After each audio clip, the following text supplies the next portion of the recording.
So let us start with the same topic, rocks. We have discussed about igneous rocks.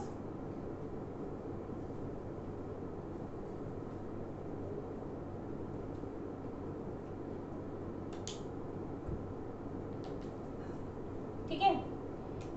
What I told you about the igneous rocks, that they are formed by volcanic activity. They are parent rock. कौन सी rocks हैं? Parent rocks हैं. Clear? आपको ये बताया था कि अर्थ के अंदर से वॉल्केनो जब निकलता है तब क्या होता है? They come out, comes in contact with the atmosphere, cools down, becomes hard and becomes rocks. Clear? That I have explained you. I told you that also, that the rocks that are formed outside, they are of basalt and inside it is granite. Clear? I told you about the diagrams also of extrusive and intrusive rocks.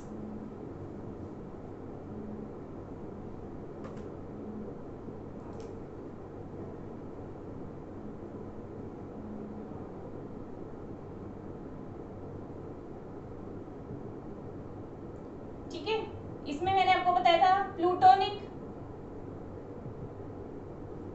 Clear?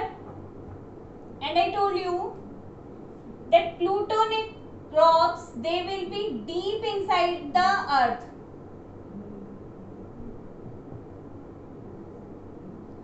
And I told you that also कि Pluto किसको माना जाता है? पाताल के देवता को माना जाता है, तो उन्हीं के नेम पे इसको रखा हुआ है, that is plutonic. Clear? And I told you about that there are these intrusive rocks, plutonic, and another type is intermediate.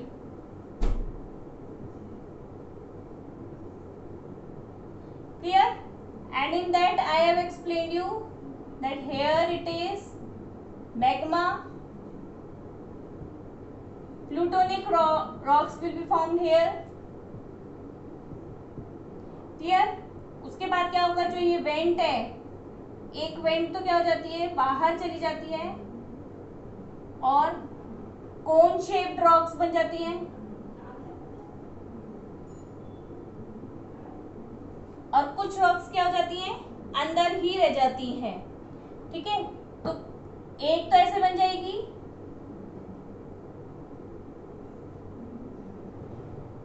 इस टाइप का जो स्ट्रक्चर बनेगा वो होगा लैकोलिथ.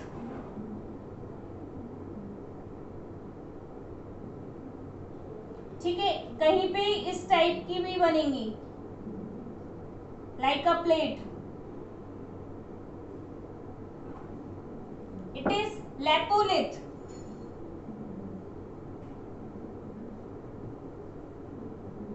ठीक है, कहीं भी आप देखोगे कि इस टाइप की रॉक्स बन गई, स्ट्रक्चर इस टाइप का है, कहीं पे इस टाइप का है, इट इज सिल, इट इज डाइक. और कहीं भी क्या होगा? ऐसे वेव्स की तरह बनेगी, it is phacolith. Phacolith, lopolith, laccolith, dyke, sill, cone shaped. Yes, I have in the last class I have sent you some diagrams also. In that two words also you have read, that is caldera and another is, this you will see, caldera and another name that we will be discussing in the when we will studying about volcanoes. Clear? Crater, caldera and crater, these are the two words. You can draw the diagram, then I will be explaining you when we will studying about volcanoes. Clear? तो ये हमने क्या पढ़ा था igneous rocks में,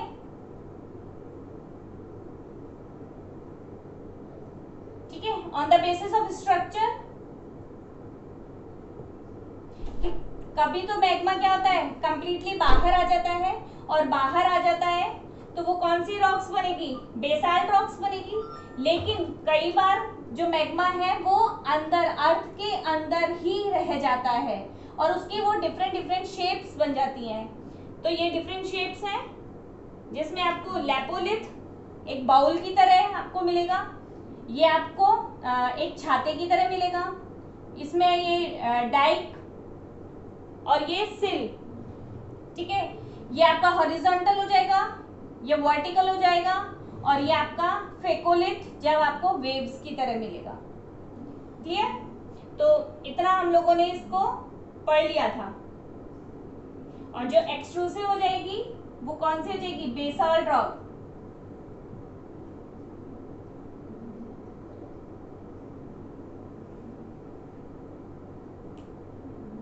Now let me tell you another thing. Igneous rocks, it is again divided on the basis of their chemical structure. This was physical structure, how they are formed. Now let us see about chemical structure.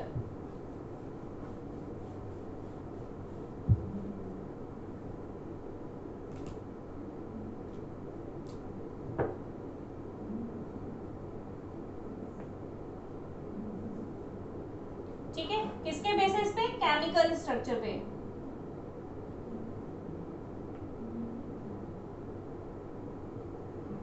Clear? Chemical structure अगर हम देखें तो ये कितने types की है, 2 types की है। ओके, वन इज फेलिस,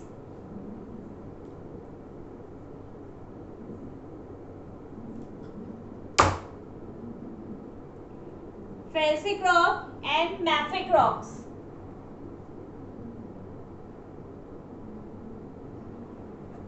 ठीक है, नाउ सी, आपको पता है, देखो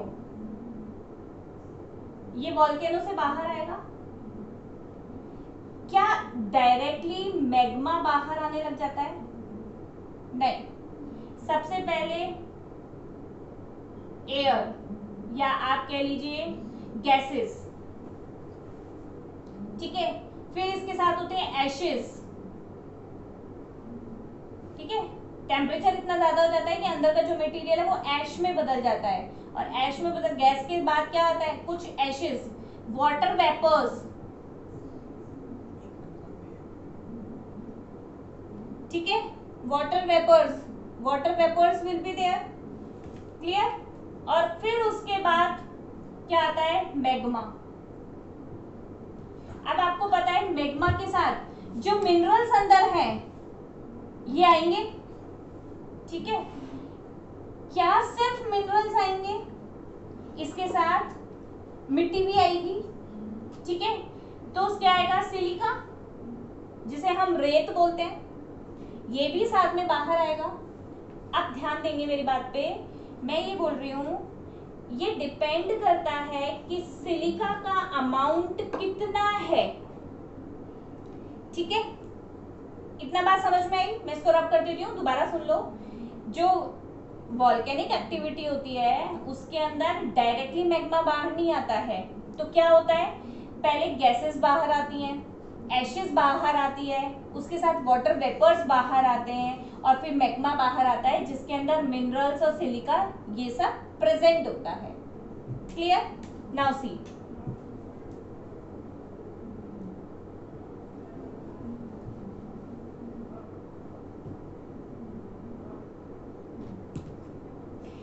अब आप देखो, जिसमें सिलिका की अमाउंट जितना ज्यादा होगा,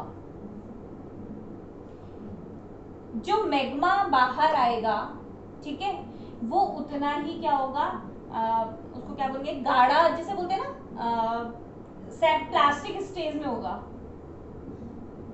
बिल्कुल लिक्विड नहीं होगा, थोड़ा सा गाढ़ा होगा। क्लियर? तो जितना ज्यादा सिलिका इसके अंदर होगा वो किस स्टेज में होगा, वो उतना ही क्या होता जाएगा, गाढ़ा होता जाएगा।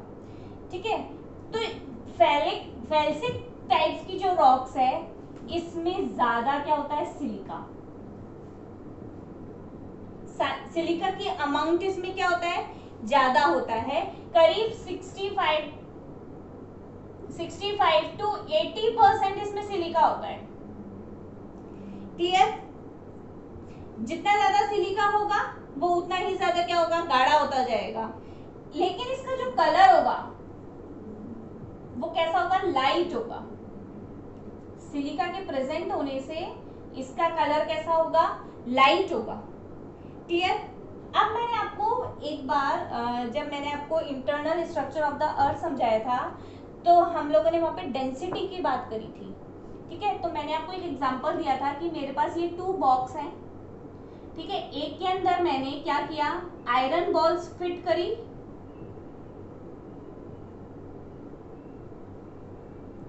ठीक है, और इसके अंदर मैंने क्या रख दी, कॉटन बॉल्स।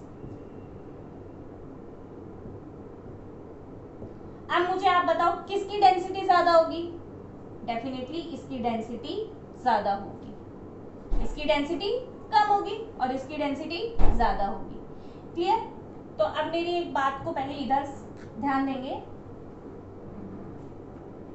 इसमें सिलिका ज्यादा है, इसमें सिलिका कम है। ठीक है, सिलिका इसमें कम है, 40 to 45% है। इसमें मिनरल्स ज्यादा हैं। ठीक है, तो अब मुझे बताओ इसका जो कलर होगा वो डार्क होगा। मैंने आपको बोला इसमें मिनरल्स ज्यादा हैं, इसमें मिनरल्स कम है। अभी अभी मैंने आपको एग्जांपल दिया, डेंसिटी किसमें ज्यादा होगी, जिसमें मिनरल ज्यादा होगा उसके अंदर डेंसिटी ज्यादा होगी। ठीक है, तो इसकी डेंसिटी क्या होगी, कम, और इसकी डेंसिटी कैसी होगी, ज्यादा होगी। इसमें मिनरल्स, अमाउंट ऑफ मिनरल्स क्या है, ज्यादा है। ठीक है, इसके अगर हम एवरेज डेंसिटी की बात करें तो 2.7 से 2.8 ग्राम सेंटीमीटर क्यूब, इतनी इसकी डेंसिटी है, और उसके अंदर ज्यादा होगी। ठीक है, इसके अंदर 2.8 से लेके 3 तक लगा लो ग्राम सेंटीमीटर क्यूब, इसकी डेंसिटी इससे ज्यादा होगी। ठीक है, ये हम किसके बेसिस पे बात कर रहे हैं, केमिकल स्ट्रक्चर के बेसिस पे बात कर रहे हैं। तो केमिकल्स देख लेते हैं, इसमें कौन कौन से प्रेजेंट है। इसमें सोडियम, पोटेशियम, ठीक है, एल्यूमिनियम, फेल्सपार, इसमें मेनली ये मिलते हैं। और इसमें क्या मिलेगा, आयरन, मैग्नीशियम, कैल्शियम,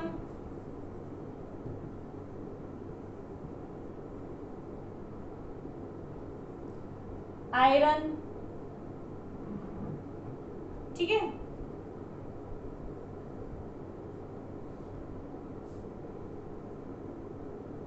क्लियर? तो ये केमिकल बेसिस पे 2 टाइप्स ऑफ इग्नियस रॉक्स बनेंगी। डिपेंड करेगा कि जो मैग्मा बाहर आया है उसमें सिलिका ज्यादा है या मिनरल ज्यादा है। सिलिका ज्यादा है तो वो कैसा होगा, उसका कलर लाइट होगा। ठीक है, सिलिका ज्यादा है तो गाढ़ा बनेगा। ठीक है, और उसकी जो डेंसिटी होगी वो लेकिन कम होगी as compare to this, because इसमें मिनरल ज्यादा है, इसका कलर डार्क होगा, इसकी डेंसिटी भी ज्यादा होगी। और कौन कौन से प्रेजेंट है, sodium, potassium, aluminium, feldspar, calcium, iron, magnesium.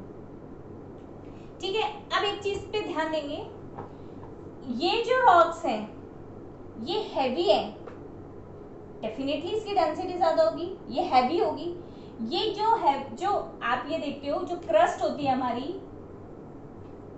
एक तो होगी कॉन्टिनेंट क्रस्ट, कॉन्टिनेंटल क्रस्ट कह लूं मैं, एक ओशियनिक क्रस्ट कह लूं, यानी कि जो कॉन्टिनेंट के ऊपर है और एक ओशियंस के ऊपर है। जो ओशियनिक क्रस्ट होगी वो ये वाली होगी। क्यों?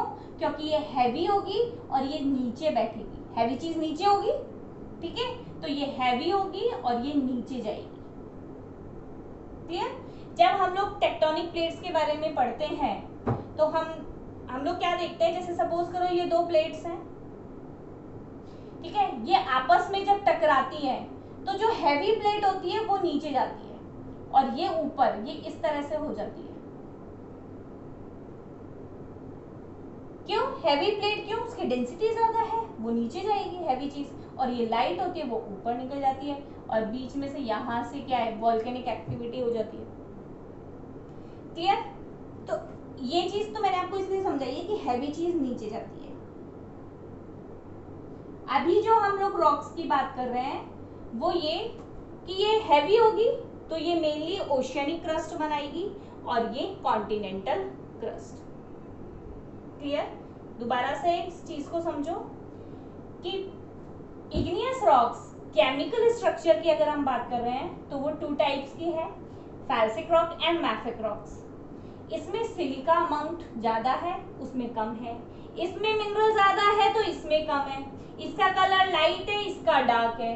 इसके अंदर डेंसिटी कम है, इसके अंदर मिनरल्स ज्यादा होने की वजह से डेंसिटी ज्यादा है। और कौन कौन से प्रेजेंट है? अब आपको घर में मैंने आपको एग्जांपल दिया था कि आप अपने घर के अंदर एक आयरन की कढ़ाई रखी होती है, खाना बनता है, आयरन की कढ़ाई होती है और एक एल्यूमिनियम की कढ़ाई होती है। नहीं देखी हो तो आज ही मम्मी से पूछ लेना और फिर उन दोनों को उठा करके देखना। एल्यूमिनियम की कढ़ाई बड़ी भी होगी तो भी वो लाइट वेट की होगी और आयरन की कढ़ाई छोटी भी होगी तो वो कैसी होगी, हैवी वेट होगा उसके अंदर। ठीक है, तो आप उसी से ही अंदाजा लगा लेंगे कि कैसा, मतलब हैवी कौन होगा। क्लियर? तो हैवी ज्यादा होगा तो डेंसिटी किसकी ज्यादा होगी। आई होप कि आपको ये चीज क्लियर हो गई होगी। ठीक है, तो ये आपका कंप्लीट होता है आपका इग्नियस रॉक्स का पार्ट। लेकिन मैं आपको उसके अंदर कुछ एग्जांपल्स बता देती हूँ। मैंने आपको कुछ तो बताया हुआ है, ग्रेनाइट, बेसाल्ट, ये तो मैंने आपको बताया हुआ भी है, और 2-3 नेम और लिख लीजिए।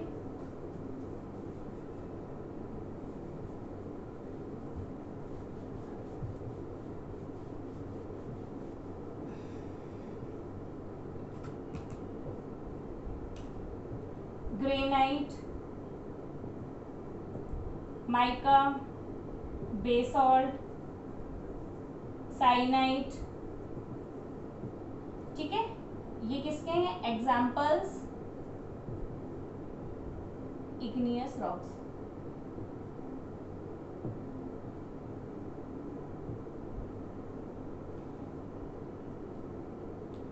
Granite, syenite, basalt, mica. आप लोग ऐसे लिख लेना, थोड़ा लर्न करने में इजी हो जाएगा।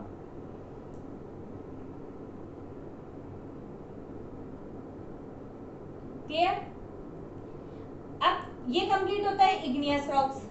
अब दूसरी हम बात कर लेते हैं, एक बार थोड़ा सा इंट्रोडक्शन ले लेते हैं सेडिमेंट्री रॉक्स का।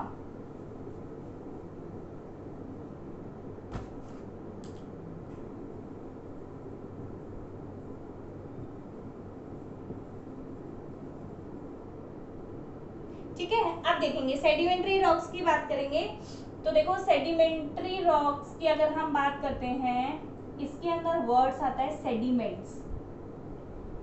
क्लियर? हम लोगों ने 9th क्लास में भी पढ़ा था कि रिवर्स क्या करती है, जब फ्लो करती है तो अपने साथ सेडिमेंट्स को कैरी करती है, सिल्ट को कैरी करती है, और वो क्या करती है माउंटेनियस एरिया से। इसको ऐसे समझो, ये आपका माउंटेन है, ये फिर धीरे धीरे आपका ये प्लेन एरिया आ गया, और प्लेन एरिया आने के बाद ये फिर डेल्टा बनाएगी, और डेल्टा बनाने के बाद यहाँ पे कहाँ चली जाएगी, ओशियन या कोई भी वाटर बॉडी। ठीक है, नदियां कहाँ से निकलती हैं, पहाड़ों से निकलती हैं। ठीक है, एक और ये यहाँ पर अगर मैं यहाँ पे बना देती हूँ माउंटेन रेंज बना देती हूँ, चलो मैं इस तरह से,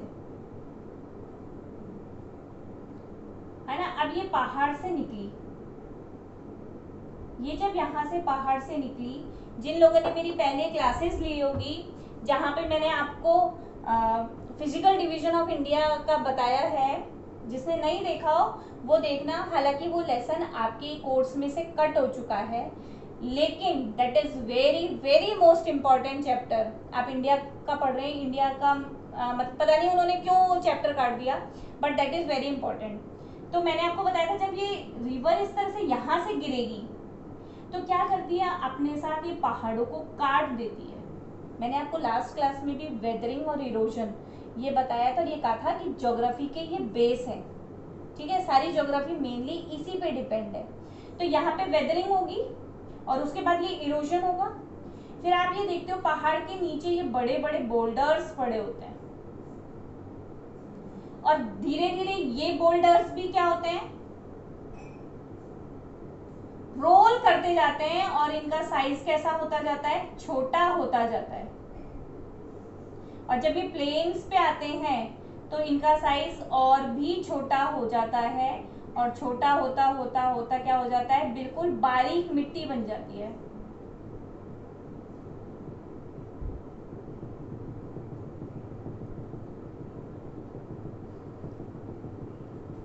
आप लोग ये मेरे जो पहले की वीडियोस हैं उनको जरूर देखना, you will come to know कि पार्टिकल्स धीरे धीरे क्या होते जा रहे हैं, धीरे धीरे इनका साइज छोटा होता जा रहा है। और क्या है, देखो जब यहाँ से निकलेगी तब इन आप लोगों को मैंने एक्सपेरिमेंट भी बताया हुआ है कि ग्लास लो, उसके अंदर मिट्टी डाल दो, पत्थर वगैरह डाल दो, थोड़े उसको जोर से हिलाओ, नीचे जब आप गिरोगे तो आप देखोगे जब वो प्रेशर से नीचे आ रही थी तो ग्लास के अंदर से सारी मिट्टी, कंकर, पत्थर सब नीचे आ गए, ठीक है। और जब वो लास्ट तक फ्लो करते हैं, जहाँ पे भी आप फर्श का फ्लो होता है, ढलकान होता है, वो वहां की तरफ फ्लो करता है, ठीक है। जहाँ पे भी स्लोप मिलेगा उसे वो पानी वहां जाता है। शुरू में तो आप देखोगे पत्थर वहीं गिर के रह गए, थोड़ी सी दूरी तक मिट्टी गई और फिर बाद में सिर्फ पानी चला गया। Same is the case hair. ये जब यहाँ से निकला था तो बहुत प्रेशर से आया, जब प्रेशर होगा तो इसको बहुत ज्यादा वेदरिंग करेगा, वेदरिंग ज्यादा करेगा, इरोजन ज्यादा करेगा। और पहाड़ के नीचे आप देखते हो किनारों पे बहुत मोटे मोटे पत्थर पड़े हुए होते हैं। फिर उसके बाद आप देखते हो उनका साइज छोटा होता जाता है। जब वो प्लेन एरियाज पे आते हैं तो इसका ये क्या होते जाते हैं, छोटे होते जाते हैं, बिल्कुल बारीक हो जाते हैं। और लास्ट में जब ये डेल्टास बनाती है तो डेल्टा में भी क्या है, यहाँ पे ये सारा सिल्ट डिपॉजिट हो जाता है और सिल्ट डिपॉजिट होने के बाद यहाँ पे तो सिर्फ क्या चला जाता है, वाटर चला जाता है। क्लियर कि बाद में तो क्या जाता है, सिर्फ पानी ही जाता है। तो ये जो चीज आप देख रहे हो ये क्या कर रहा है, ये पानी आया अपने साथ सिल्ट लेकर के आया, डिपॉजिट किया, फिर इसके ऊपर ये दूसरी लेयर डिपॉजिट हो गई, इसके ऊपर लेयर्स डिपॉजिट होती जा रही है। हम लोगों ने ऑक्सबो लेक पढ़ी थी, मिएंडर्स पढ़े थे। ऑक्सबो लेक के बारे में पढ़ा था कि ये कट हो जाता है। कैसे कट हो गया, क्योंकि यहाँ पे सिल्ट बहुत ज्यादा डिपॉजिट हो गया, पानी के लिए बहने की जगह नहीं मिली तो वो रास्ता बदल लेता है अपना, ठीक है। अब ये चीज बाद में जब इसका पानी नहीं रहेगा इसमें, ये धीरे धीरे क्या होगा, ये हार्ड होती जाएगी, हार्ड होती जाएगी और क्या बन जाएगी, हार्ड होने के बाद आपको पता है रॉक्स बन जाएगी, ठीक है। तो ये इस तरह से बनती है। इसको मैं दूसरी क्लास में फिर एक्सप्लेन करूंगी, अभी अपन इतना ही समझते हैं।